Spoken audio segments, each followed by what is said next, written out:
కుక్కకి 2 కుక్కలకి 4 కాళ్ళు ఉంటాయి.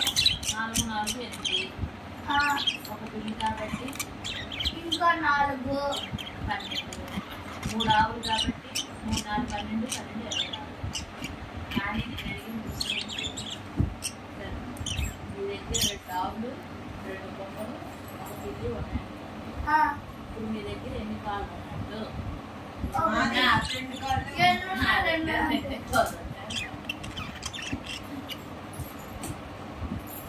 Okay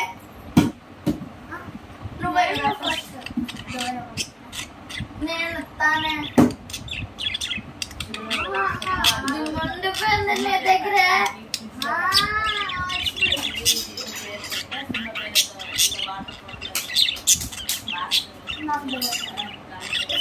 first